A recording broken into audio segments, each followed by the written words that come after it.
मंदिर की आत्मा। गांव बापस्ती की पहाड़ी पर एक मंदिर था जो कई वजहों से प्रसिद्ध था। बापस्ती के परिवारों में आपसी सौहार्द बना हुआ था। इसकी वजह उस मंदिर को ही बताया जाता है। अरे ओ विमला, ये इस मंदिर की कहानी क्या है रे? अरे ये मंदिर इस गांव के लिए बहुत ही शुभ है। अरे शुभ तो है, तो फिर भी लोग इस मंदिर से दूर क्यों रहते हैं? ये इतना वीरान क्यों रहता है? अरे बड़े बुजुर्ग कहते हैं कि मंदिर में आत्माओं का राज है जो लोगों की मदद करते हैं, लेकिन मंदिर से सभी को दूर भी रखते हैं। अरे ये कैसी आत्माएं हैं जो लोगों की मदद भी करते हैं और लोगों को मंदिर से दूर भी रखते हैं? अरे यही चलता आया है यहाँ पर, इसीलिए कोई कुछ बोलता नहीं। क्योंकि जिसके घर में कोई भी परेशानी होती है तो बताते हैं कि इस मंदिर से उन्हें मदद मिलती है। अरे वाह, ये तो अच्छी बात है। तभी इस गांव में इतनी खुशहाली दिखती है। तभी बाहर किसी की चीखने चिल्लाने की आवाज आती है। दोनों बाहर निकलती हैं तो देखती हैं कि गांव के एक बुजुर्ग रो रहे हैं क्योंकि शहर से उन्हें कोई बुरी खबर मिली है। अरे क्या हुआ चच्चा, रो क्यों रहे हो आप? हाँ चाचा, बताओ ना, हुआ क्या?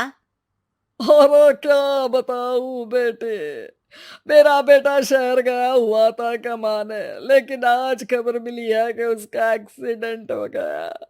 वो अस्पताल में भर्ती है। अरे तो इसमें परेशान होने की क्या बात है चाचा? जाओ शहर और बेटे का इलाज करवाओ। हाँ चाचा, विमला सही कह रही है। आप शहर जाओ और इलाज करवाओ। अरे कैसे इलाज करवाऊं, अभी पैसे नहीं है और शहर के अस्पतालों में इलाज का खर्चा लाखों में आता है। अरे चाचा, भगवान पर भरोसा रखो, कहीं ना कहीं से मदद जरूर मिल जाएगी। बस आज का दिन कैसे भी काट लो। अरे अब तो बेटा थोड़ा समय काटना भी मुश्किल होता जा रहा है। देख कमला, तू ही समझा चाचा को। अरे पैसों का कहीं ना कहीं से इंतजाम तो जरूर हो जाएगा। अरे चच्चा, जब विमला कह रही है तो थोड़ा उस पर भी भरोसा रखो। चलो आपको घर छोड़कर आ जाती हूँ। उसके बाद कमला उन बुजुर्ग को लेकर चली जाती है और विमला मंदिर की ओर चली जाती है।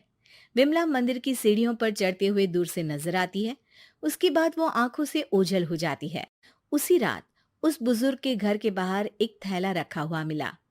बुजुर्ग उस थैले को देखते ही चौंक पड़ा क्योंकि उसमें 5 लाख रुपए रखे हुए थे।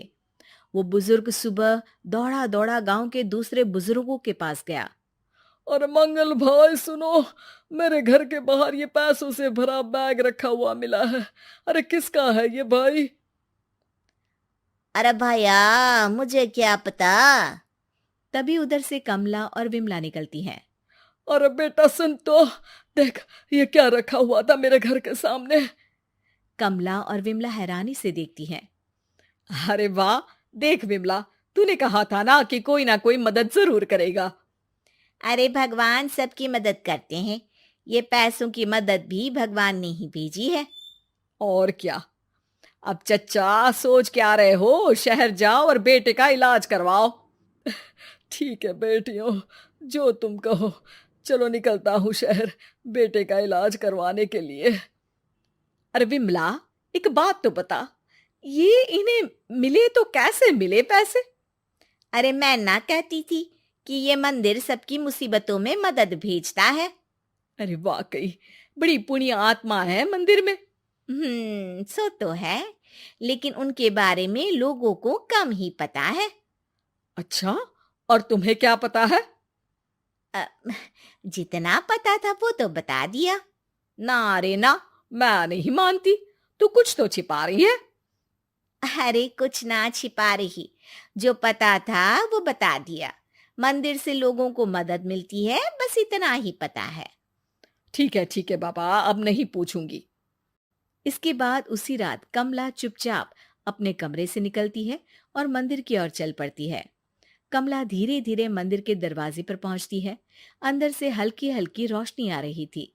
इसके बाद जो वो देखती है वो हैरान रह जाती है। कमला इसके बाद तेजी से वापस लौट आती है। दूसरे दिन सुबह सुबह। अरे विमला, तू तो छिपी रुस्तम निकली। है? ऐसा क्या छिपा लिया मैंने? अरे तूने तो भनक ही नहीं लगने दी और चाचा की मदद भी कर दी। हैं? ये क्या कह रही हो? ऐसा कैसे कह सकती हो तुम? मैंने कोई मदद वदद नहीं की।